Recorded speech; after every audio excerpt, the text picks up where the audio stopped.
Insights, connecting people and sharing ideas.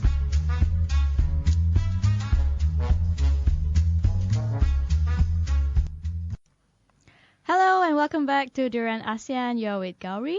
And this is Arlene together with us, not with Grace, but with our guest today. Yes, she is going to be joining us as a special guest to speak about the South Korea Harvest Festival. It's a form of Thanksgiving. Thanksgiving. Sorry. Mm-hmm. Hello, Gowri and Arlene. Hello, how are you? I'm How are you good. today? How was Thank your you. day? Very 안녕하세요. good. Just going through the 안녕하세요. formal greetings. Yes, we'll say 안녕하세요. 안녕하세요. So I'm gonna use my name as Hiwon. Right. Yes. So I would love to talk about Korean Thanksgiving, and just the Mooncake Festival just was a few days ago, and I would love to come here to share about how Koreans actually celebrate Mooncake Festival in You Korea. have Mooncake Festival? We do have, because we do follow the same Chinese calendar. So it's one of the biggest traditional occasion in Korea. And what do you think about all those festivals in Korea? Do you know any festivals in Korea? Or have you heard of any? Spring Festival, Spring Festival.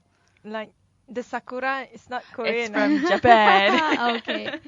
Yeah, but what's happening exactly is it falls on the September, and we celebrate because the moon is the most brightest, and it's full moon, and it's the largest of the year. So we celebrate it with families, relatives, and friends. Is there like a history of why you celebrate the Moon Festival? Because in the Chinese folk history, folk story, why they celebrate the Mooncake Festival, because there's a story where I'm not really that clear with the story, but it's somehow related to a princess that is living on the moon.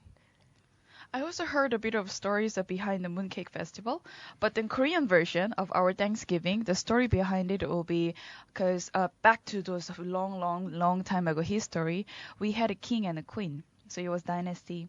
So this king ordered all these women from 6 different districts and to come up and divide into 2 groups, and then they had to make clothes. And then he wanted to test that who is actually best at weaving the clothes. So whoever wins, they will be awarded with by the loser team.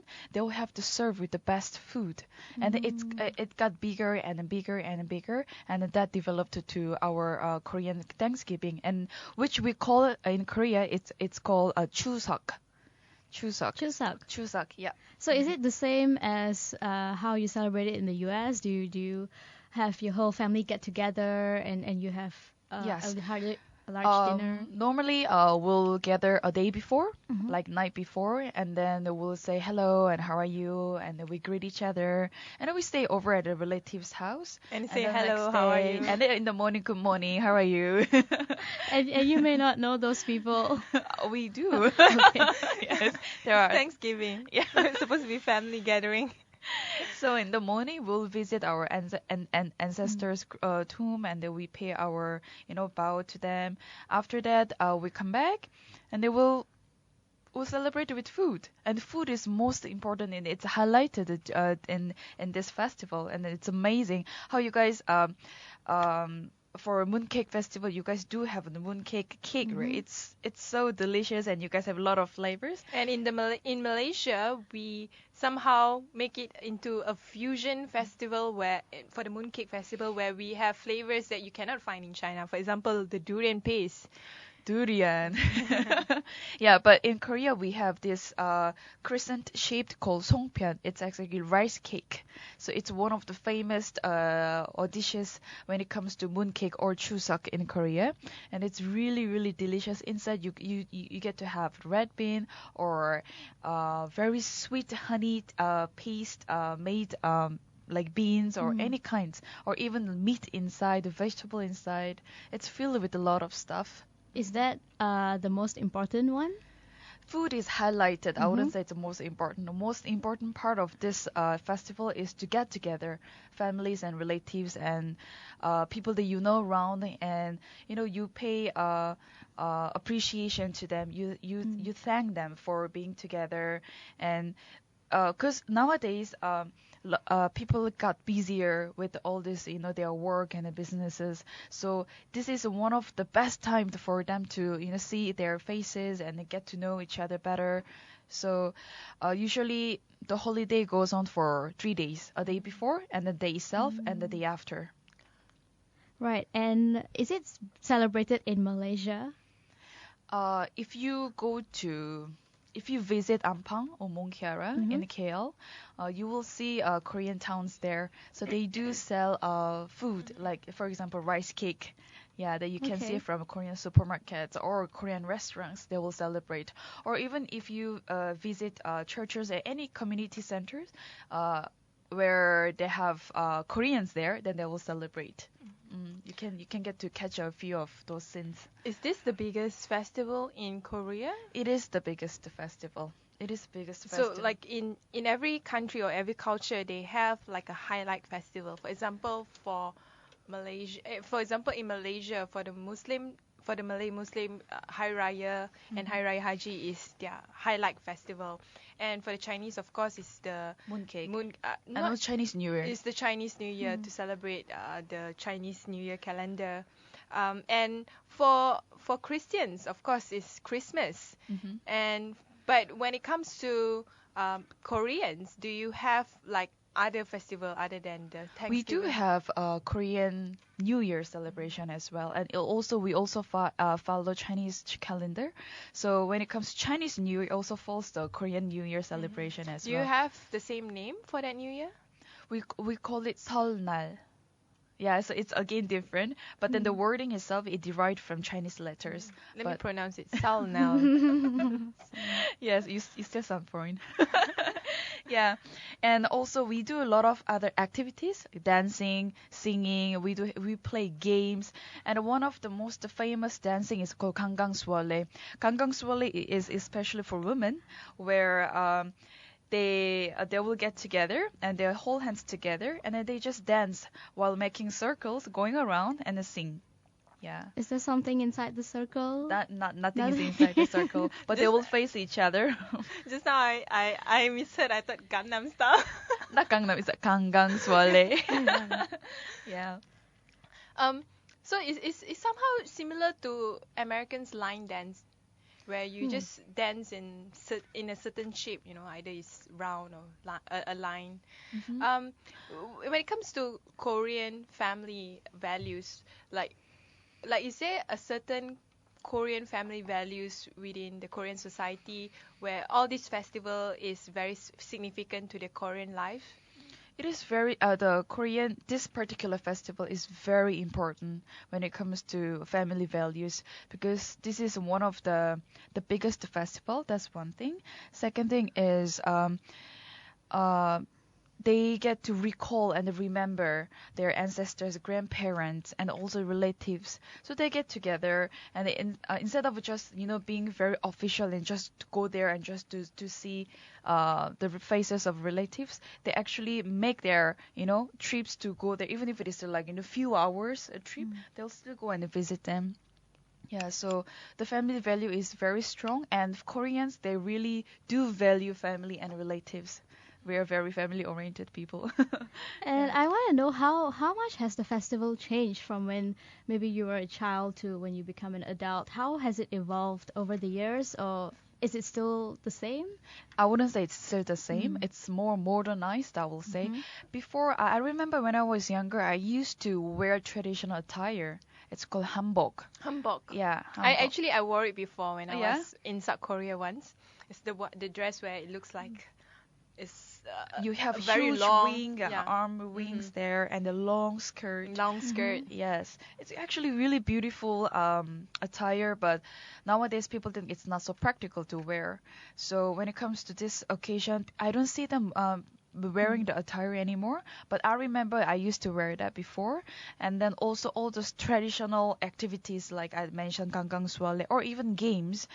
I don't see them playing games anymore. They rather go for like, trips outside. What are Or the traditional Korean games where, Korean youth play? We do have this game called Yutnori. Yutnori is where you have the four wooden sticks and then you play around with it. It's sort of like it also can lead to gambling kind of ideas, but this is one of the games that like more than even 10 people or in 20 people can get together and play. It's amazing. Yes. So what do you do with the sticks? Each stick has a different marking, different signs. So according to the sign, after you throw, whichever the wooden sticks face up, you will see the signs, and you actually move It's sort of a boarding game. So you move your chess around. Ah. Yes. So whoever completes the whole circle in the board game will win. Yes. So normally it does involve money or any daring stuff that they need to do. Yes. And apart from the Harvest Festival, maybe you can tell us maybe a couple of other festivals that are also really big in Korea. Like I mentioned, New Year is one of the biggest as well. So that's also when people do go and visit families. But still, Chuseok, which is Korean Thanksgiving, is especially when the people do actually make an effort to visit families more than the New Year. New Year nowadays, people actually just book a flight and travel outside just to celebrate with just the immediate family members. Like to go on a holiday? Yeah. Yes. But there's also a huge population of Christians in Korea. That's true. So what about Christmas? Christmas is also one of the biggest, but it has become very commercialized already in Korea. So not only Christians do celebrate, but then most of people, they do celebrate Christmas season in Korea. But back to where I talked about the food, I just read a short history of why Chinese mooncake festival, the mooncake itself is round, and why it is so significant is it actually defines the unity and the harmony, and the circle is actually complete. So it also means the complete in terms of like the family members and also success. But whereas we do have a rice cake and it has just half moon shape or crescent shape, that's mainly because it symbolizes the future growth, and we still have the potential to develop even more. So that's the only difference between when it comes to symbols in the mooncake shape and then also crescent shape. Is there a significance to the rice cake? Like why rice? Because we Koreans, we do love rice. We appreciate rice so much. And the name itself is called Harvest Festival. Is that to sort of like put a significant date where maybe Korean peasants in the past used to harvest their paddy fields or their rice? Yes, we do. We still do have a lot of fields in Korea, and then this season is one of the fullest season that you can expect to harvest a lot of things. So this season that's when we significantly emphasize these festivals in Korea. And what else can you tell us about this Harvest Festival? Maybe in terms of culture, of how people generally perceive it. What do you mean, like people from outside? People from outside. Okay, I've got a few foreign friends from USA and also perhaps France. They find it to be very interesting because, like I mentioned, Koreans are a family-oriented society. So when all those independent people from outside see our culture, they feel that they appreciate how much we value our family members and also friends and relatives around. So it's again the differences between the Western and the Eastern culture. So I believe it's not only it doesn't happens in Korean, but also a lot of other Asian countries where when it comes to like celebrations, they can actually relate themselves to and also visit themselves to the families and friends. So that's when people see from outside, they actually, it's not a culture shock. It's more like, oh, I want to be a part of it. I want to learn what is it like, being a family member, and to visit them and recall all those memories and share the memories together. In I mean, I have to mention Japan because I only know Sakura, but I also know that in Japan, each of the local area, they have like really unique celebration. Um, like for example, in certain area, they have people doing like really crazy stuff or celebrate certain sexual organs of the human body, or just somehow just get together, among Japanese family members, especially during the Sakura season. In Korea, do you have like a localized celebration in certain towns or certain provinces? Mm, I will say not towards the capital city, more in the kampung area, village area, where people will still want to carry on the traditional method of celebrating this festival by even making a rice cake or even food. They want to do it from scratch rather than purchasing from shops. So that's one of them. And second is there are still people around the area try to preserve the values when it comes to tradition. For example, dancing, even folk music. They still want to sing it out and then celebrate the festival together. Hmm. So those will be the one of the things that you can see from apart from the capital city. You are surrounded by countries like China, Russia, and also I'm not sure about Russia, China, Vietnam. with different countries, and also Japan. Like, is there any culture from these neighboring countries that has been somehow been part of the Korean society? Like, is something that Korean society celebrate as well? Uh, I don't see much influence from other country apart from language. Because when it comes to Korean language, there are quite many vocabularies that are derived from Chinese letters, and including my name itself. My name I can actually write in Chinese, and then Chinese people can read my letters. So apart from language, we are not much influenced in terms of the culture, but when it comes to like music or entertainment or even our ideology, we are very strong people. We are strong people by ourselves. So we do create our own culture by ourselves. But what about Confucianism, which is mainly a Chinese way of a Chinese philosophical idea about living life? Is it very much a Korean way of life as well? If you go back to the history, yes.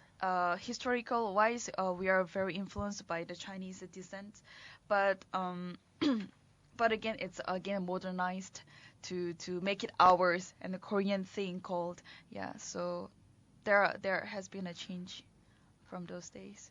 And what are some of the traditional customs maybe that you can share with us for Koreans? Things that you observe, that you see your parents doing, that is being passed down. We do have this system like how Chinese does called ang pao. So Okay. yes. So all married couple or our grandparents or even parents, they will, I won't say they will need to pay us, but have to. Yeah, because one of our cultures, we have to bow. We have to pay our bows to our elderly people, so they will give a token of appreciation, or just to thank us for being wonderful children and blah blah. So yeah, that will be the one of the custom that is still carried on from long time ago. Does that happen during the Harvest Festival? As well as the New Year's, but you can see more on the New Year season. Yeah, it does happen on the harvest season also because it's one of the biggest festival in Korea. And like I mentioned, during New Year's nowadays, or or this modern family or immediate family will just go on holiday. So especially this season, they will get together, and that's when also our grandparents will get a chance to give them ang pao to their children and siblings. So if you were to celebrate the Harvest Festival in Malaysia, and if you were to write like a certain guideline, what is a must that you will include on that list? I will really encourage Korean people to wear Korean traditional attire first. What's it called again? Hanbok. Hanbok. Because it really does feel different when you wear your traditional attire and celebrate at the same time. So those people who do visit Korea often, please do purchase attire and bring it back. And it's a beauty of carrying our own traditional clothing to foreign countries, and also introduce a new clothing, the beauty of it. So that's one of it. Second is food. You must try songpyeon, which is rice cake.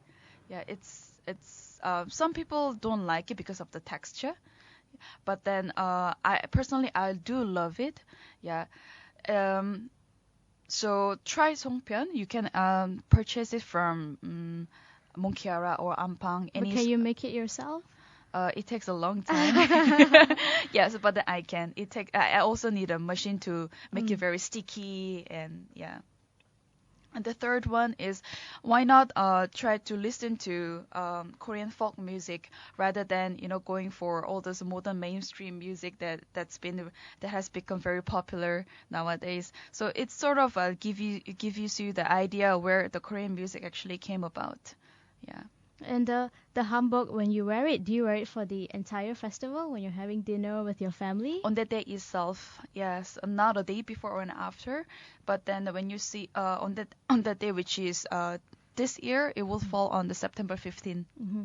So you will see a lot of hopefully I can see a lot of people wearing this attire on this particular day. So where will you be on September 15th? I'll still be in Malaysia, but the next day is Malaysia Day, so maybe I will celebrate Malaysia Day instead. Perhaps we can celebrate with you on the 15th. Or we could, September. maybe we can visit a Korean village or community and see how the culture is like. You can try the food and the music. Perhaps if they have any stocks for just to try out the clothing for foreigners, you can just try out the attire and see. Yeah. What about the Korean community in Malaysia? Is there a huge number? There are quite a number of Korean people coming into Malaysia, and the population is getting larger and larger. So you will see a lot of people, a lot of Koreans from Monkiara. Monkiara is actually a second Korean village in Malaysia after Ampang. Yeah. So once you visit Monkiara, I actually felt that it's like a Korean village. Yeah, you will see a lot of Korean signboards. I sort of did feel like I was at home, and you will hear a lot of Korean language being spoken. Even the condominiums, you will see a lot of Koreans. Yeah, so it's hard to miss this culture in Malaysia. So what would your message be for people who want to get involved in this festival or want to go to Korea? Okay, first, it's not really hard to find Koreans nowadays. Okay. So just approach them. We are actually being known as sort of not so polite people because we don't smile at strangers, unlike Malaysians or any other people Are you from sure outside. you smile a lot? Because I'm pretty much Malaysianized. That's right. Yeah, but Koreans, we don't smile at strangers. That's one of the things that people may want to remember. But that doesn't mean that we are rude people. It's more like why smiling at people when we don't know them? We might misdeliver the messages. So that's one of them for you guys to remember. But anyways, it's not so difficult to find Koreans in Malaysia. So just visit Monkiara or Korean restaurants. First thing you can do is try out the food, and then see whether you like it or not. And there are a few community centers in Monkiara as well. Like, for example, they have Korean language center, they have Korean dance center, they have also religious center, for example, churches and the Catholic churches. So you can visit. and just feel the vibe of Koreans. What about Korean embassy? Will they be organizing anything? I hope so, but I'm not so sure about it this year. I need to check it out. Yes, but it's located in Ampang, near Ampang, Jalan Ampang. Right. Thank you very much, Grace, for sharing all that insights on the Korean festival. Yes, Don't Korean forget, Harvest next Festival. week, September 15th. September It is on 15th. Monday. Yeah, Yes, that's go visit correct. a Korean restaurant or go to Ampang, go to Mont Kiara. Yeah, or even from the TV program, you can see a lot of program shows being featured in the Korean channels. Right, so we'll be back in a bit for our ABC dialogue. So for now, we will say goodbye. This is Gowri. This is Arlene. See you in a bit.